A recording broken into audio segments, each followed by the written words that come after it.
Your visual system and your bite has a lot to do with your posture and how we hold ourselves upright against gravity and how we're able to get from one side of the body to the next.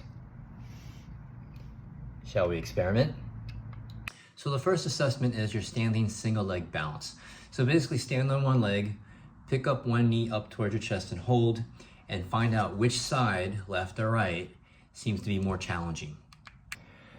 So we're going to work with the more challenging side. So for example, let's say it's the right side that's more challenging. So you're going to stand and balance on your right leg, left knee up, and then you're going to turn your head to your right while you're still looking straight ahead, fixing on a point at eye level. Pay attention to how well you're able to balance on your right leg with your head turned to the right.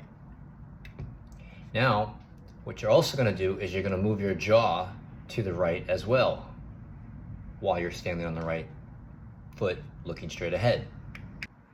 After you've paid attention to how challenging that was or however that felt for you, what you're going to do is get off that right leg, rest a little bit. Now you're going to do the same thing, balance on the right leg, but now what you're going to do is you're going to turn your head to the left while you're still looking straight ahead at eye level, and you're going to move your jaw to the left. And then from there you're going to compare to see what differences.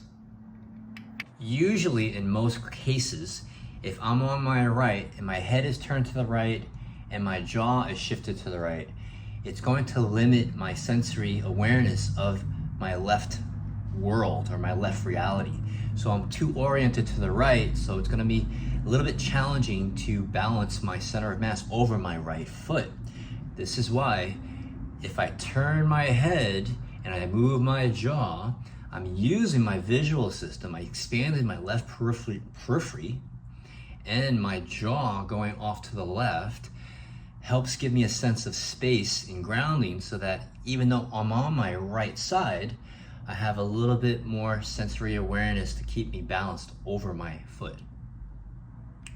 So what does this all mean? So if you can understand that the human body is basically built for survival in general to some degree. And so we abide by the law of conservation of energy, where we tend to take the pathway of least resistance, not because we're lazy for the sake of being lazy, it's because tomorrow is never guaranteed. We don't know if we're going to be able to feed ourselves tomorrow. We don't know if it's going to be the end of the world, etc. So we tend to take the pathway of least resistance or just to get by. So what does that mean for the human movement system is that we tend to carry excess tension or stress through our soft tissues, which holds us in certain positions and allows us to move in certain ways or patterned movements, just based on our past experiences that would seem to be the most successful to keep us stable and secure and safe. And so the only issue with that, or drawbacks, are that it restricts our freedom of movement overall, as well as it fragments or limits our capacity to sense other possibilities of how to deal with our relationship with gravity, with the ground, and with the space around us so that we can navigate through it. So think about conditions where there's chronic pain or chronic injuries and how most likely they're related to these fragmented relationships, let's say, and we're not able to sense as completely or as well. We don't have as much variability, as they would say, to deal with whatever specific demands we're experiencing. So this is why it's use it or lose it.